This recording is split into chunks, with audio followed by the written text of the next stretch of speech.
Arkadaşlar merhabalar.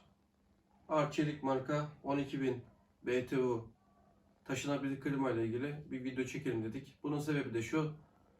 İnternette birkaç video var. Onları izledim. Yani çok fazla da sayısı yok ama çok bilgilendirici gelmedi bana. Evime alıp denemek istedim. Bununla ilgili de sizin aklınızda sorular varsa bunlara cevap almak istedim. Bununla ilgili o zaman kutu içeriğinden başlayalım. Kutu içeriğinden ilk önce pencere aparatları çıkıyor.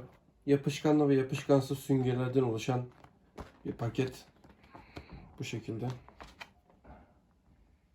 Pencereye takmak isterseniz, duvara delmek isterseniz bunları kullanacaksınız.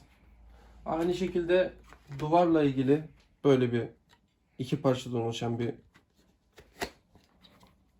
sistem var. Birini duvarın dış tarafına şöyle kapaklı baca şeklinde, bunu kullanmadığınız zaman kapatabilirsiniz. İçeride kalacak kısımda burası. Burayı takıp borusunu, tahliye borusunu buraya monte edebiliyorsunuz. Kağıtları çıkıyor.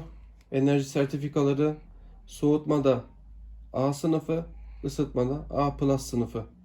Burada tükettiği wattlar vesaire yazıyor.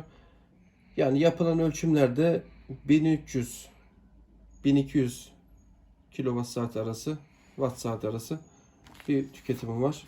Burada su tahliyesi ile ilgili bir kitapçık konulmuş. Şöyle. Klimanın kullanım kılavuzu. Yani tabii ki Arçelik olduğu için Türkçe. Bu da garanti belgesi ve kumandanın kullanım kılavuzu çıkıyor. Kumandanın kullanım kılavuzu da neredeyse klimanınkiyle aynı kalınlıkta.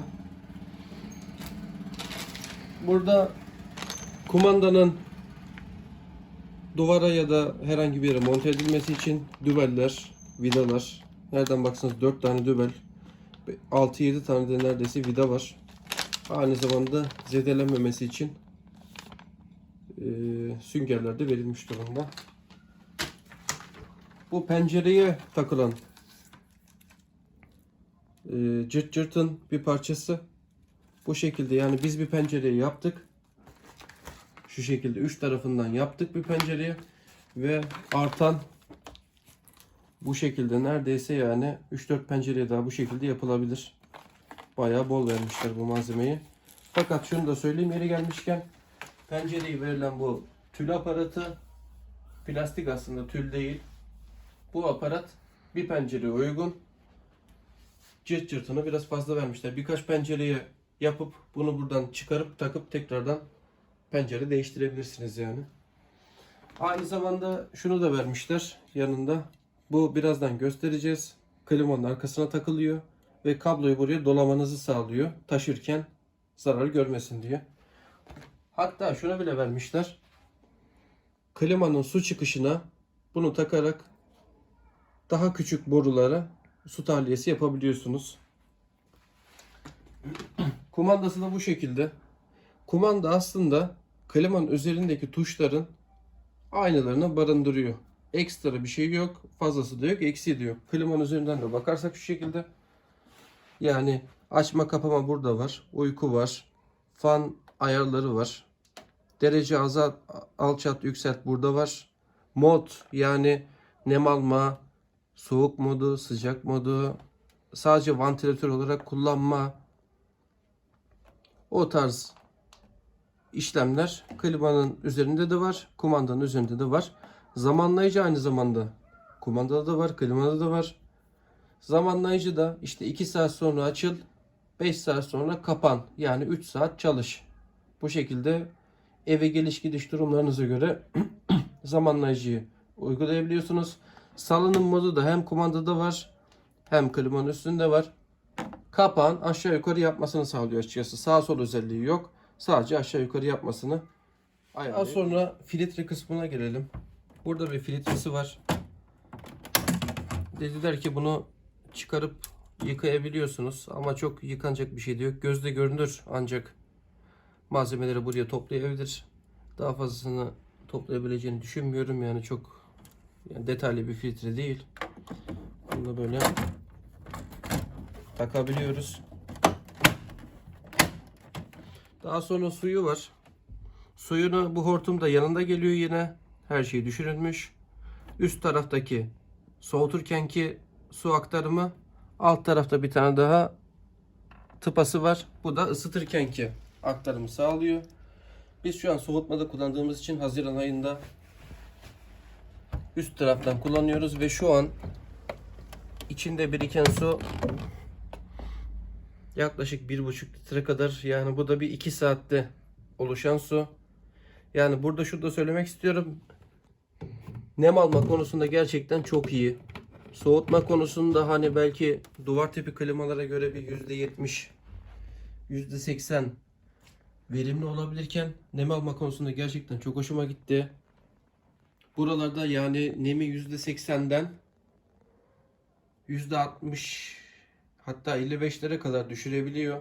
Sıcaklığı da bir yarım saat içinde 3 derece kadar, yani 27 dereceden 25 derece 24 derecelere kadar düşürebiliyor. 24 yarım saat içinde olan bu.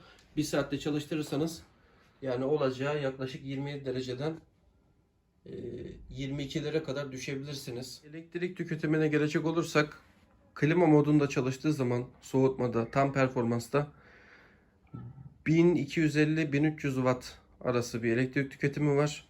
Fan modunda çalıştırırsanız, klimayı, kompresörü kullanmazsanız yaklaşık olarak 100 Watt civarı bir elektrik sarfiyatı var. Şimdi bir çalıştıralım, ses seviyesine bakalım. Sesinden de çok şikayet edenler oluyor. Bakalım nasıl olacak.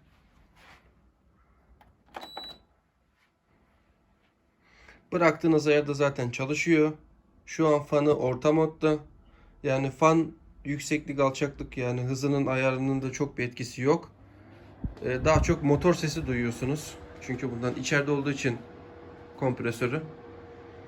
Şöyle yaklaşık 2 metre mesafedeyim. Kompresör daha devreye girmedi. Şu an sadece fan çalışıyor. Tecrübelerimden de söyleyeyim ki yani bir çalışan bir arabanın içinde gibisiniz. Evet, kompresör devreye girdi. 2 metreden ses seviyesi yaklaşık bu şekilde. Özet olarak belirtmem gerekirse bu 700-800 liralık, 1000 liralık hatta sulu klimalardan çok daha faydalı bir alet. Ama bir duvar tipi mi? Yani onun yani %70'i kadar bir performansı vardır. Elektrik çekimine göre, işte soğutmasına göre. Bu şekilde bizim için uygun olan buydu. Yani kiracılar için, öğrenciler için, evini taşıyacaklar için tavsiye edebilirim. Yani duvar tipi alabiliyorsanız 3500-4000 lira bandında bir şey düşünüyorsanız onu alabilirsiniz tabii ki, ama bu da 1600 lira fiyatına göre bir sulu klima değil, bir vantilatör değil. Gerçekten odanın ısısını birkaç saat içinde 5-6 derece düşürebilen bir ürün. Bu şekilde tavsiye ederim. Ayrıca sormak istediğiniz soru varsa da bildiğim kadarıyla cevaplamaya çalışabilirim. Herkese iyi günler.